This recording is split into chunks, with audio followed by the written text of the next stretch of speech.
कोडरमा की जनता के तरफ से सामाजिक न्याय और धर्मनिरपेक्षता के धरोहर आदरणीय श्री लालू प्रसाद यादव जी को मैं धन्यवाद देना चाहता हूं।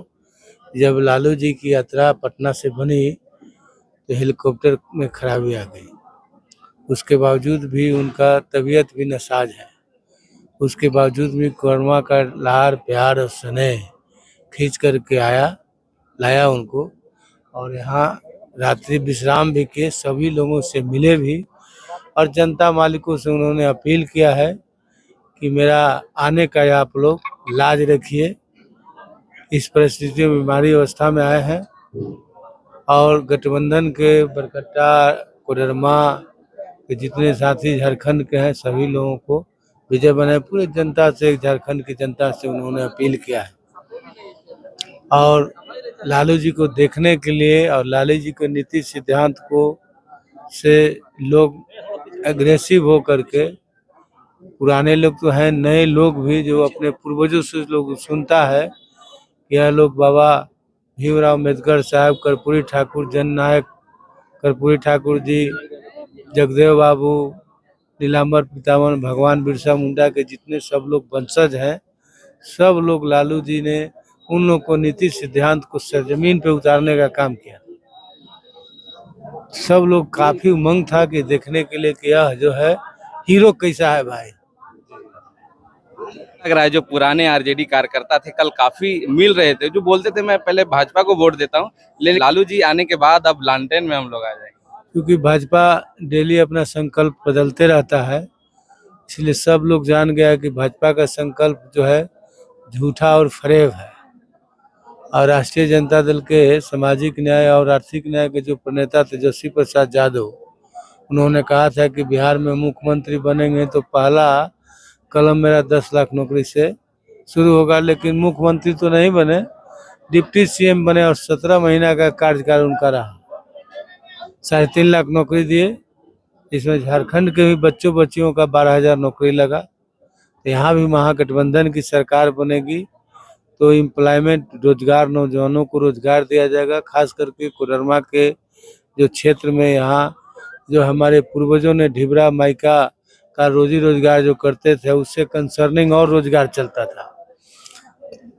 कहीं फैक्ट्री खुलता है तो उसके इर्द गिर्द में बहुत लघु फैक्ट्री भी खुल जाता है। उसी तरह से माइका के आड़ में बहुत होटल वगैरह जो चलता था, बाहर की गाड़ियाँ आती थी, सामग्री जाता था, आमदनी होता था, उससे लोग मतलब कपड़ा लत्ता बंद हो गया, 49 का गिट्टी बंद हो गया। यहाँ पे हजारों हेक्टेयर भूमि जो है सिंचित पड़ा हुआ है, बांझ नहीं ना है जमीन,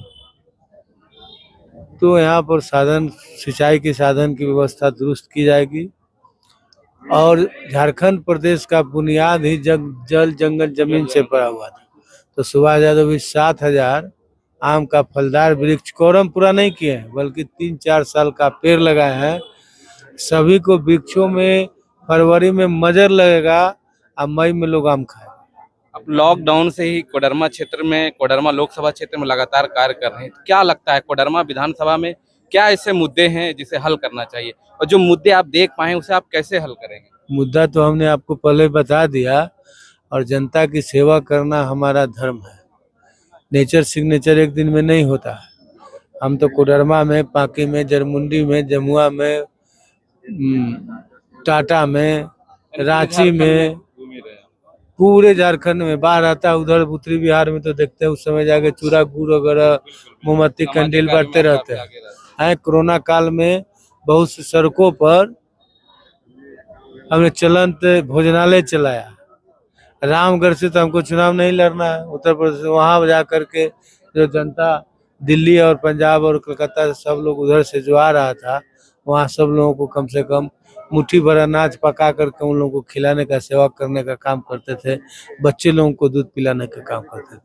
आज यही किया हुआ कोडरमा की जनता, हम नहीं थे, जेल में थे, लेकिन सारे हमारे परिवार के सदस्य को लोग हाथ पर उठा करके, तराती पर लेकर के घूम रहा था लोग। मैं कोडरमा की जनता बिल्कुल, आप जब दिल से धन्यवाद देता हूँ। एक मेरा ही यही सवाल था, जब आप जेल में थे, आपकी बेटी, आपकी पत्नी, आपके बेटे और जो कार्यकर्ता थे, और आपकी जो बेटी काफी अग्रेसिव दिख रही थी आपके प्रचार प्रसार के लिए, क्या कुछ कहेंगे अपने बेटी के लिए? मैं खुद भी उन्हें ग्राउंड पे देखा हूँ, काफी अच्छा बोल भी रही थी, कन्विंस भी लोगों से कर रही थी। वो लॉ का स्टूडेंट है और पढ़ने लिखने वाली बच्ची थी, लेकिन परिस्थिति समस्या का दास बना देता है। तो देखा कि निकली वो लोग प्रचार में, लेकिन कोडरमा के लोगों का, मालिकों का जो लाड़ प्यार मिलने लगा, रेगुलर वो लोग कंपेनिंग किया और लोग मतलब कि सुभाष यादव अपने खुद बन गया, अब बन करके लोग प्रचार प्रसार करने लगा। कोडरमा में बेरोजगारी की एक बड़ी समस्या है, लेकिन संभावनाएं भी है यहाँ।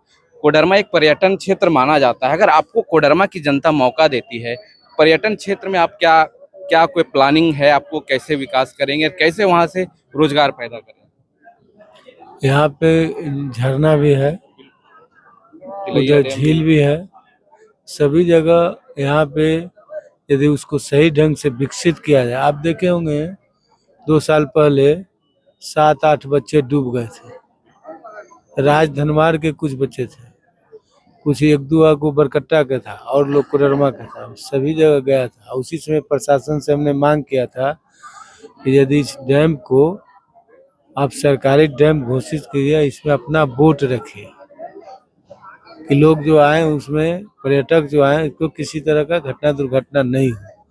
कोडरमा में बहुत विकास करने का स्कोप है, लेकिन इरादे बुलंद हो तब कामयाबी आपको मिलेगा। क्या लग रहा है यहाँ कोडरमा में एक क्वेश्चन लास्ट। कोडरमा में त्रिकोणीय मुकाबला देखा जा रहा है, आपका मुकाबला किससे है? बीजेपी से है, निर्दलीय से, या किसी अन्य पार्टी से? मेरे समझ से तो लगता है कोई मुकाबला नहीं है, सब मुकाबला के बाहर निकल गए हैं और हो सकता है कि अपना जमानत लोग एक आध आदमी बचा ले तो बहुत। कोडरमा की जनता से क्या अपील करेंगे आप? कोडरमा की जनता से हम अपील करना चाहते हैं कि लोकतंत्र का महापर्व है, जिसमें अपना हक, हुकूक, मान सम्मान और सर उठा के जीने की तालीम की बात होती है, शिक्षा की बात होती है, चिकित्सा की बात होती है, बाबा साहब का दिया हुआ जो धरोहर है संविधान, उसकी बात हो रही है, लोकतंत्र की बात हो रही है, प्रजातंत्र की बात हो रही है। जब प्रजातंत्र में जनता का कोई अपने स्वतंत्रता की अभिव्यक्ति पे पाबंदी लगाई जा रही है, तो हमारे आदरणीय श्री लालू प्रसाद यादव जी कहते थे कि जनता सर्वोपरि है, जनता के यहाँ तुमको नतमस्तक और दस्तक देने के लिए जाना होगा। तो यदि स्वतंत्रता की अभिव्यक्ति पर पाबंदी लगा दिया जाएगा तो कोई जनता के यहाँ जाएगा नहीं, ये लोकतंत्र खत्म हो जाएगा और राजशाही हो जाएगा, जैसे आज हो रहा है।